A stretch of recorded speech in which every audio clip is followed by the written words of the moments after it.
Un couple épanoui, ça coule de source, c'est fluide, c'est un long fleuve tranquille. Bzzzt. Désolée de vous décevoir, faux. Bonne et mauvaise nouvelle. Le frein numéro 1 du célibat éternel. Vouloir que tout soit parfait. Que tout soit fluide. Le frein numéro 1 au sein du couple, croire que la friction, la dispute est un problème. Attention ici, je ne parle pas de violence extrême, etc. Avec Mourad, mon compagnon, mon chéri d'amour, ça fait 4 ans de vie de couple. Nous nous aimons, nous nous marions et nous nous frictionnons aussi. Le couple, c'est clairement un espace intime qui permet de nous révéler dans l'amour, notre beauté, mais pas que, dans nos peurs, dans nos ombres, dans nos doutes aussi, dans nos côtés laids. C'est l'espace intime où peut se dévoiler nos petites gueules d'ange et de démons aussi. Quand je parle de démons ici, en fait, je parle de nos blessures tellement enfouies depuis des années, qui en la présence de l'autre ressurgissent, se dévoilent.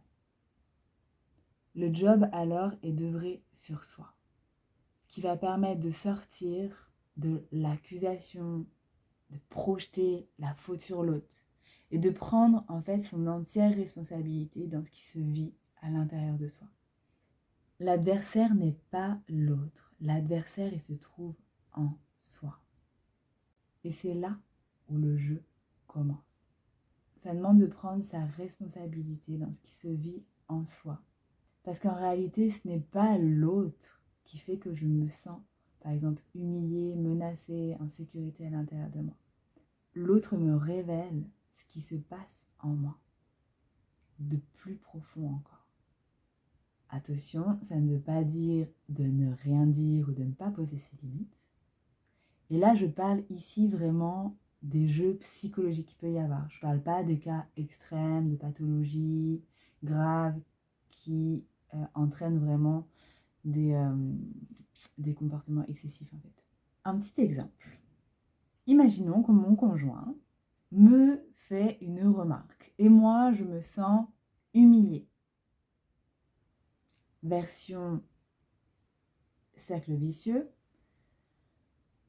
Qu'est-ce que je fais? Je me sens humiliée, du coup, j'ai envie de réagir, d'attaquer, lui dire non mais qu'est-ce que tu dis là? Et puis de lui en vouloir, et etc., etc. Dans le cercle vertueux, mon conjoint me fait une remarque, toujours la même, toujours le même ton. Je me sens humiliée. Et là, je respire, je m'éloigne. Je lui ai dit, d'ailleurs, je m'éloigne parce que là, c'est difficile pour moi. Je reviens quand c'est un peu plus calme à l'intérieur de moi. J'écoute ce qui se passe à l'intérieur de moi, j'écoute aussi ma petite fille intérieure, je lui envoie plein d'amour, bref, je fais mon process de transcendance. Et ensuite, quand je reviens, quand je suis plus calme, je retourne vers mon conjoint et je lui dis, quand tu me dis ça, ça éveille ça en moi. Et là, vu que je suis beaucoup plus calme, je suis plus dans mon pouvoir, donc je peux le questionner. Tiens, mais qu'est-ce que tu veux dire par là? Qu'est-ce que tu entends par là? Sur quoi tu te bases pour dire ça? Et je peux faire aussi une demande claire et précise. S'il te plaît, peux-tu être vigilant dans tes propos les prochaines fois? On sent bien que l'énergie n'est pas la même. Pourtant, parfois, je ne sais pas toi, mais même en ayant la conscience, même en allant sur ce chemin de responsabilité intérieure, je me prends les pieds dans le tapis, comme on dit à la maison. Et parfois lui aussi. En réalité, la transcendance, elle se fait pas à pas. Et c'est accepter aussi ce cheminement-là. Et on est d'accord, ça va beaucoup plus vite quand les deux sont dans cette volonté justement d'avancer sur ce cheminement-là, que quand il n'y en a qu'un à prendre cet espace de responsabilité. Et puis parfois, c'est juste aussi se rendre compte que certains clashs, certaines disputes, certaines frictions qui peuvent être présentes sont aussi une opportunité, même en développant cette responsabilité, cette conscience. J'aime bien l'histoire que cite Edgar Tolle dans son livre « Le pouvoir du moment présent », où il évoque en fait justement un lac calme, puis il y a un canard qui avance, un autre canard qui avance, ils avancent, puis en fait, quand ils se croisent, ils se frictionnent, puis hop, après ils repartent chacun de leur côté. On voit bien en fait dans cet espace-là que du coup ils sont pas en train d'après tout rationaliser, tout intellectualiser, juste il y avait une tension à libérer, ça a permis la libération et après en fait le calme revient. Cet exemple-là, ok, c'est des canards, mais en tout cas, ça montre juste que parfois, il y a des tensions qui peuvent être présentes et que l'autre va nous aider aussi voilà, à ce que cette tension puisse se libérer, en fait. Attention, on ne va pas dans un extrême aussi par rapport à ça, hein. Là, je parle vraiment où, en fait, on est dans une dynamique déjà de s'auto-responsabiliser et que parfois, on se prend les pieds dans le tapis et ça arrive encore.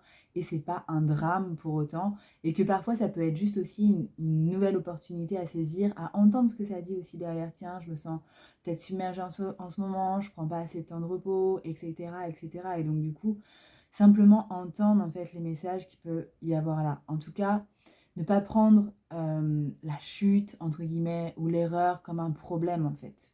En réalité, le seul problème qu'il puisse y avoir, c'est de croire que ça pourrait être un problème. Et puis de s'en vouloir et de ne pas agir en fait derrière pour faire avancer quoi. Ce qui impliquerait justement de répéter encore et encore inlassablement, entre guillemets, les fausses notes. Et ça serait là le vrai problème, entre guillemets. Je sais pas si je suis claire. Donc on respire, juste, ok, chaque erreur, entre guillemets, qui n'est pas une erreur, chaque événement nous donne un message. Tiens, là, ok, je me suis pris les pieds dans le tapis, ça me dit quoi de moi ou de nous? Voilà, peut-être qu'on a des choses à se dire que là, on n'a pas pris le temps, ces derniers temps, de se dire. Écoutez les messages qui sont là, simplement. Et quand on est dans cette écoute et dans ce désir d'avancer, d'évoluer, les ressources viennent en fait. Donc à tous les couples, continuez d'avancer sur vous-même pour avancer ensemble. Et à tous les célibataires éternels, j'adore cette citation de Marc Vella qui dit « La perfection, c'est l'imparfait qui s'aime et qui se donne ». Avec mon raid, on a terminé mi-avril d'interviewer 56 couples qui sont ensemble depuis plusieurs années, certains depuis voilà 3 ans, 4 ans, d'autres jusqu'à plus de 40 ans de vie commune ensemble, avec des familles aussi, et qui vous offrent comment ils expriment ces noces alchimiques, ces danses de l'amour au sein de leur couple. Ils vous livrent aussi les pépites, les ingrédients qui permettent de continuer de nourrir l'unification dans leur couple et de nombreuses autres ressources. Alors va sur la chaîne YouTube Âme d'artiste et les noces alchimiques, retrouve toutes ces interviews qui sont des pépites de dingue. Clairement, c'est gratuit. On vous a fait don de tout ça. Mais ça vaut, je suis sûre, une formation de facile entre 8 000 et 10 000 euros. Alors c'est parti, go. Et sois pas juste passif à regarder les vidéos. Écoute, regarde, écris les notes et implémente ce qui te semble important comme ingrédient que tu reçois. Implémenter, c'est-à-dire tu mets en action les pépites et les ressources. Et là, ça peut pas être autrement que ça. Tu vas transformer ta vie de couple. Et surtout, si tu es célibataire, tu vas aussi. Et aussi, si tu es célibataire, tu vas te préparer un terreau interne qui va te permettre d'attirer un compagnon ou une compagne pour créer un couple épanoui. Ciao.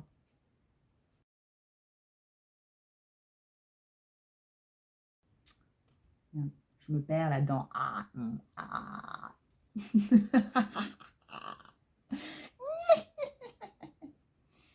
C'est aussi ça, la folie, la sagesse est folle, non? Bref. Non. Je me perds dans les mots, merde, fais chier quoi. Ding, dug, dac. Ok. Je respire.